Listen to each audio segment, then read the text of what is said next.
Bonjour Raquel Garrido. Bonjour Alix Bouillaguet. Hier, la motion de censure déposée par la France Insoumise a été rejetée. Alors c'était couru d'avance. Oui, mais il fallait quand même la déposer parce que le sujet, c'est en fait le refus du gouvernement de présenter devant l'Assemblée nationale l'immense coupe budgétaire qui a été décidée par décret il y a 2 mois. Donc c'est 10 milliards d'euros. Il faut voir par exemple, c'est sur l'éducation nationale, c'est 792 millions d'euros qui sont enlevés. C'est vraiment énormément d'argent et c'est pas démocratique de décider ça sur un coin de table. Je vous rappelle la Déclaration des droits de l'homme et du citoyen et les articles 13 et 14. Les citoyens ont le droit de constater le besoin de l'impôt. Donc c'est vraiment au cœur de notre démocratie, le fait de décider qui paye l'impôt, combien et à quoi ça sert nos impôts. La motion de censure déposée par le RN a aussi été rejetée, ce qui a fait dire à Gabriel Attal à la tribune que finalement mélenchonistes et lepénistes c'était un pas de deux. C'est souvent quelque chose qu'on entend, c'est-à-dire renvoyer dos à dos en ce moment le Front National, le Rassemblement National et la France Insoumise. Je pense que les Français observent maintenant depuis 2 ans le fonctionnement de l'Assemblée nationale. Ils savent que le président Macron n'y est pas majoritaire et qu'à chaque fois que les macronistes ont réussi à passer des lois, ou pas chaque fois, mais souvent, c'est grâce aux voix du RN. En réalité, personne n'y arrive tout seul. Donc, par conséquent, les groupes se positionnent en fonction de leurs principes. Ici, nous tenions à dire qu'il n'est pas normal, il n'est pas utile pour le service public, pour l'accès de chacune et de chacun aux soins, à l'école, à l'éducation, à tout ce dont on a besoin dans la société. C'est pas normal d'enlever 10 milliards d'euros parce que pourquoi? Au bénéfice de qui? Au bénéfice d'ultra-riches qui veulent pas payer plus d'impôts. Ma question, c'était vous renvoyer dos à dos, dire mélenchonistes, lepénistes, oui, ce que je voulais dire, c'est que oui, mais c'est inopérant. C'est inopérant. Les Français le voient bien que c'est une espèce d'argument qui ne tient plus, puisque je peux vous faire la liste, grande liste des fois où Gabriel Attal compte sur les voix du RN pour faire passer je ne sais quel article ou je ne sais quel amendement. À l'automne, devrait y avoir une nouvelle motion de censure déposée, notamment par les Républicains. Est-ce que vous vous dites, ce sera aussi sur des questions budgétaires, est-ce que vous dites, oui, nous aussi, on votera pour? Nous, on a toujours dit que le retour aux urnes était un des leviers de la solution. Soit le président Macron accepte sa condition minoritaire à l'Assemblée nationale, soit il continue de vouloir passer en force à base d'article 49 alinéa 3, à base de petites fraudes, un peu comme il avait fait sur la loi retraite, en faisant semblant qu'il s'agissait en fait d'une loi rectificative de financement de la sécurité sociale. Voilà, soit les Français s'affirment par un vote. En toute hypothèse, ça purgera pas le problème du président lui-même. Je rappelle que on peut faire tomber le Premier ministre par un vote de censure. Ah oui, forcément pas Emmanuel Macron. Mais forcément, vous dites ça forcément avec un ton de C'est des institutions. Mais justement, c'est tout le problème. Il n'y a qu'en France où la personne qui concentre le plus de pouvoir gouvernant est irresponsable. Ça fait bien sûr partie de toute la problématique de démocratisation de la France qui est portée par la gauche, par la France Insoumise. Et on envoie un sujet là, jeudi soir. Alors, on jeudi soir, à 2 jours du scrutin. Emmanuel Macron, effectivement, sera sur le plateau des 20h de France 2 et de TF1 pour s'exprimer. Alors, officiellement, on dit que c'est pour la commémoration du débarquement en Normandie. Vous, ça vous choque, cette intervention-là du chef de l'État? Bien sûr, il me semble qu'il y a quelque chose de très malsain à cette perte de neutralité du président de la République en période électorale. Vous savez comme moi qu'actuellement tout est calculé, tout est minuté sur le temps de parole. Et voilà le président qui vient et qui en fait s'impose. C'est une sorte de 49-3 médiatique et ça n'en finit plus de ces abus de pouvoir qui, je crois, vraiment dégoûtent les Français. Vous pensez que c'est contre-productif? Lui, Emmanuel Macron, il dit « Moi, je m'engage parce que je veux mobiliser mon camp ». Mais son camp est démobilisé par sa faute à lui.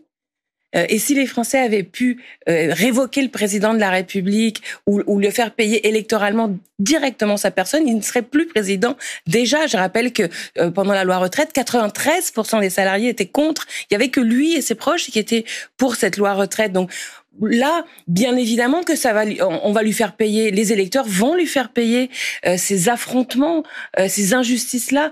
Donc non seulement c'est pas efficace électoralement, mais surtout ça montre une sorte de vice de fonctionnement de notre démocratie. Normalement, on devrait pas accepter ça. Voilà, ça devrait pas exister un président qui à 2 jours d'un scrutin vient squatter toutes les antennes comme ça, comme si de rien n'était. Hier, Gabriel Attal a fait irruption sur la scène. Alors cette fois-ci, c'était la scène de Radio France où Valérie Rayet, qui est la candidate tête de liste de la majorité, débattait pour défendre sa candidature.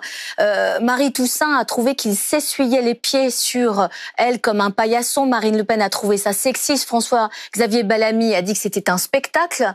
Et vous ? Quel est votre regard sur cette irruption ? Il y a un mot en anglais pour nommer ce qu'il a fait, c'est le man-terrupting. Vous savez, c'est cette contraction entre man, homme et interrupting. C'est comme le mansplaining. C'est quand ces hommes pensent qu'ils font mieux que les femmes parce que ce sont des hommes. Ils viennent vous expliquer, ils vous interrompent. Ça suffit. Ça suffit. Franchement, je ne sais pas comment ça s'est passé, cette affaire-là, mais quelqu'un aurait dû prohiber l'accès au plateau à Gabriel Attal. C'était un débat qui était organisé conformément à des règles préétablies et acceptées par toutes et tous.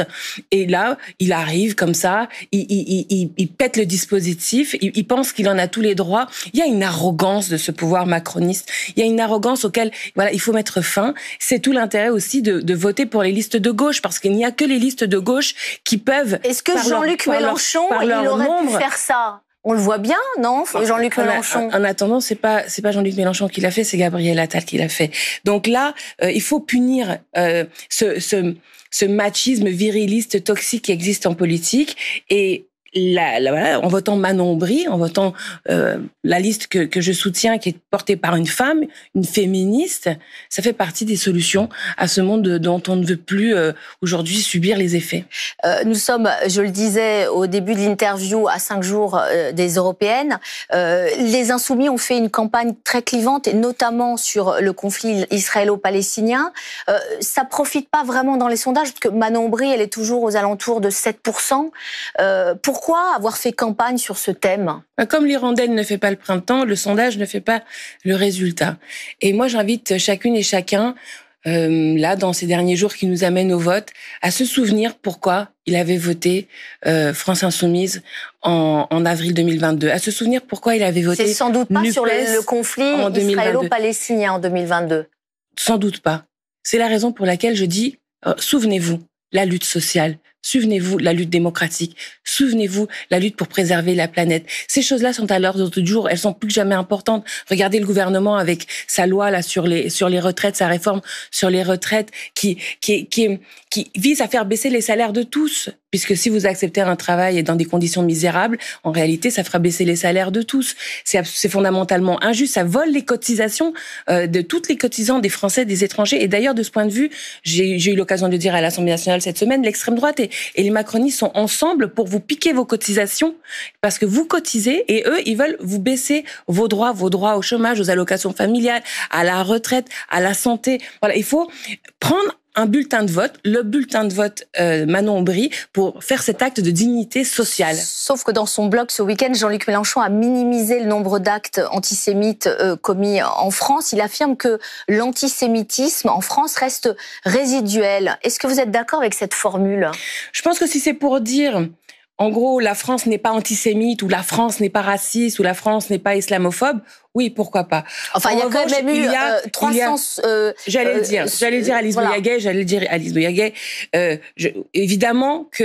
Et pourtant, il y a de l'islamophobie en France, et pourtant, il y a du racisme en France, et pourtant, il y a de l'antisémitisme en France, qui ne date pas du 7 octobre, bien entendu. Il est antérieur. Mais on voit bien que depuis le 7 octobre, il y a des amalgames qui sont possibles entre Israël, Netanyahou et juifs. Ces choses-là, la gauche, son histoire, sa filiation, c'est de le combattre, c'est de le désarticuler pour s'assurer qu'on fasse vivre l'idée d'égalité, l'égalité, voilà, entre toutes et tous, quelles que soient nos origines, quelle que soit notre confession.